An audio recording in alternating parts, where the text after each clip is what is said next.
Bonjour à tous, alors aujourd'hui je vous propose donc un exercice pour apprendre à chercher des primitives de fonctions polynômes dont le degré ici est supérieur ou égal à 3. On a déjà fait un premier exercice sur les trinômes, donc maintenant on passe au niveau supérieur.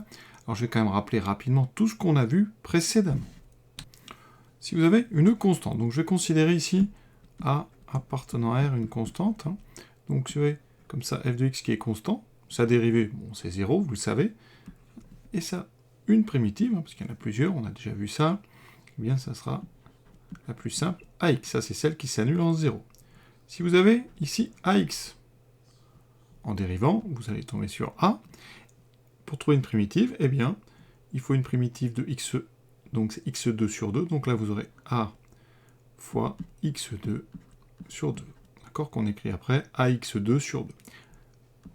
Maintenant, si on a du AX2, en dérivant, vous aurez 2AX, et en cherchant une primitive, vous pouvez prendre A multiplié par X3 sur 3. Généralisons tout ça. Si je prends X puissance N, avec N, un nombre entier non nul. On va le prendre non nul. Eh bien, si vous dérivez, ça fait N fois X puissance N moins 1. Si vous cherchez une primitive, eh bien vous aurez le degré va augmenter de 1 et vous devez diviser par n plus 1. Comme ça, quand vous dérivez, eh bien vous allez avoir la puissance ici, l'exposant qui va se retrouver en coefficient et qui va donc se simplifier avec le n plus 1 qu'on a mis en bas. Donc si vous avez a que multiplie x puissance n, eh bien vous écrirez a fois x puissance n plus 1 sur n plus 1. Si vous le dérivez, j'aurai n fois a x puissance n moins 1. Donc rappelez-vous, pour trouver des primitives, le degré va augmenter de 1. Quand on dérive, le degré diminue de 1. Ça, c'est pour les puissances donc entières, un non nul. On va appliquer ça tout de suite à nos 9 exemples. Alors le premier exemple, il est vraiment important parce que ici, on pourrait très bien ne pas avoir fait le tableau. Ici, 4x3, vous savez que, eh bien, c'est la dérivée de x4. 3x2, c'est la dérivée de x3, et 2x, c'est la dérivée de x2. D'accord, il vous reste ce moins 4 qui donne moins 4x.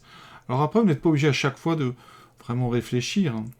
Ici, on va faire ça plutôt par automatisme. 4x3, eh bien, on pourra faire 4 fois donc, une primitive de x3 qui est x4 sur 4, plus 3 fois une primitive de x2 qui est x3 sur 3, plus 2 fois une primitive de x qui est x2 sur 2, et vous voyez que comme ça, eh bien, après, on retrouvera x4, plus, tout simplifié, vous voyez ici, x4, plus x3, plus x2, moins 4x. Donc si vous ne voyez pas les dérivées directement, eh bien, la méthode, vraiment, elle va marcher à chaque fois. Exemple tout de suite avec notre 2, ici, grand F.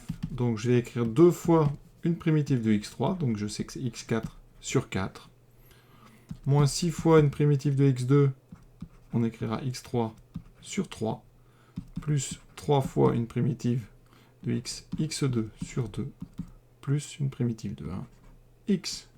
Après, on simplifie tranquillement. 2 sur 4, il reste 2, donc ça fera 1 demi de x4, moins 2 fois x3, plus 3 demi de x2, plus x. On poursuit. Et on crée des automatismes, donc là, 1 cinquième fois une primitive de x4, x5 sur 5, plus 1 quart fois une primitive de x3, x4 sur 4, plus 1 tiers fois x3 sur 3, plus 1 demi fois x2 sur 2. Vraiment, il faut que ça devienne comme ça automatique. Les coefficients, vous les réécrivez, et vous écrivez une primitive donc de x puissance n à chaque fois, et vous simplifiez par la suite. Donc, on aura 1 sur 5 fois 5, 25, 1 sur 25, x5, plus 1 sur 16, x4, plus 1 sur 9, x3, plus 1 sur 4, x2. Voilà. Quatrième. Tout de suite, on met 7 fois. Ici, x5 sur 5, plus 2 fois x4 sur 4, moins 7 fois x3 sur 3, plus 3x2 sur 2. Vous voyez que c'est vraiment, après réflexe, il n'y a pas trop à réfléchir. 7 cinquièmes de x5, plus donc 1 demi x4, moins 7 tiers de x3, plus 3 demi de x2, plus 2x. Et normalement, hein, vraiment, ça ne doit vous poser aucun problème. Hein. Je répète, donc tranquillement, on fait directement, donc quand f égale, vous avez 2 fois x5, donc on va écrire 2 fois une primitive de x5 qu'on doit connaître par cœur, c'est x6 sur 6. Vous voyez bien, quand je dérive x6, ça fait 6x5. Donc ce 6 qui est en haut, en dérivant, va se simplifier avec le 6 qui est en bas. Ensuite, plus 3 fois une primitive de x4, x5 sur 5, moins x4 sur 4, plus 3 fois x2 sur 2. Il nous reste donc... Alors après, moi j'écris 1 tiers de x6. Vous pouvez, si vous voulez, mais ça ne change rien, écrire x6 sur 3. Vous pouvez écrire aussi 3x5 sur 5. Voilà, ça, c'est vous qui voyez sur l'écriture en fait des fractions par rapport donc à nos puissances de x. Le 6, eh bien, donc x8, ça c'est x9 sur 9, plus 2 fois donc x8 sur 8. Vous voyez, là j'écris directement, comme ça pour montrer qu'on peut aussi. x7 sur 7, plus, alors 5x4, celui-là vous pouvez le reconnaître, c'est la dérivée de x5. Hein, sinon on écrira 5x5 sur 5. Et ensuite 2x3 sur 3. Et après, on peut simplifier le deuxième, ici 2 et 8, il reste donc un quart ici. On poursuit. Le 7, alors ici beaucoup de petites fractions, donc pas de panique. La méthode, elle marche très bien. Alors là, x4, donc la primitive c'est x5 sur 5 hein, qu'on peut écrire. Ça veut dire que vous aurez du x5, mais vous allez avoir un 5 en bas en plus, donc il va se mettre avec le 3 qui était déjà. Et ça fera 3 fois 5, 15. Plus x3, ça va devenir x4 sur 4, donc je vais mettre x4, comme il y aura un 4 en bas, 4 fois 2, 8. Après, je vais vous le remontrer au ralenti. Donc là, le 7 va rester, le 3 aussi, hein, d'accord? En haut, vous aurez un x3 qui va apparaître, un 3 en bas de plus, donc on aura 9. Et ici, on a un x2 sur 2 qui va apparaître, donc x sur 12. Au ralenti, ça donne ceci. Vous pouvez donc dire que, alors ici, ce 1 tiers, on va le laisser, fois x5 sur 5. Vous voyez, ça fait bien x15 sur x5 sur 15. Plus ici, on avait un 1,5, je le réécris, et j'écris une primitive de x3, x4 sur 4. Et j'ai bien x4 sur 8. Et ainsi de suite. Donc vous réécrivez en fait les coefficients, et à côté, la primitive qui vous plaît. Et plus, donc 1/6 fois x2 sur 2. Donc vraiment, j'insiste, il faut bien comprendre que ces écritures-là correspondent en fait à 1 tiers de x4, plus 1 demi de x3, plus 7 tiers de x2, plus 1/6 de x1. Ce sont des coefficients qu'on met devant une puissance de x entière. Huitième, alors là, quand on a comme ce genre d'écriture avec des primitives, c'est quand même mieux de tout remettre classique. On va donc séparer cette division, ce quotient, en 3.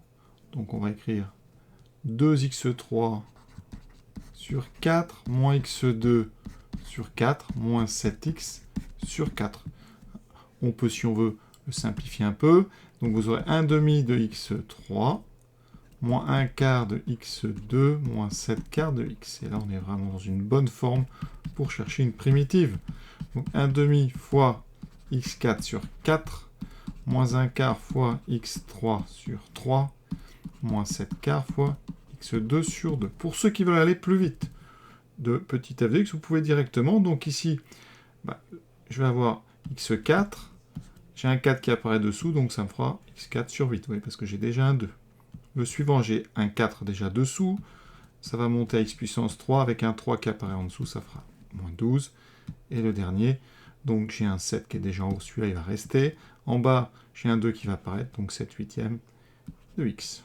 Et vous voyez que c'est la même chose, donc c'est à vous, j'ai oublié un petit carré ici, c'est à vous vraiment de faire attention, il n'y a pas vraiment de méthode révolutionnaire. Je crois que l'avantage, c'est qu'en décomposant vraiment comme ça, en mettant les coefficients devant, vous êtes sûr d'arriver au bout. En faisant un tout petit peu attention, il n'y a pas d'erreur. Et c'est très facile à relire aussi, donc vraiment, pensez-y.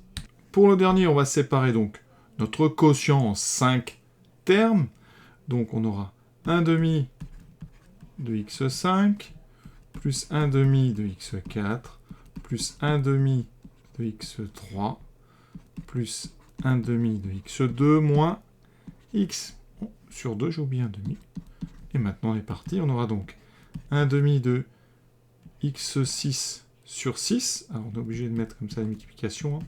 Plus 1 demi fois x5 sur 5, plus 1 demi. Alors, ça, c'est grand F. La primitive qu'on cherche. Hein. Plus simple, celle qui va s'annuler en 0. C'est-à-dire qu'on prend la constante égale à 0.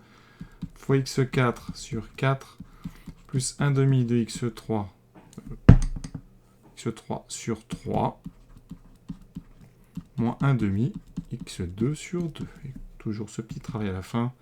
Donc on a 1 douzième de x6, plus 1 dixième de x5, plus 1 huitième de x4, plus 1 sixième de x3, moins 1 quart de x2. Et on a terminé cet exercice. Je vous souhaite une bonne fin de journée. À bientôt.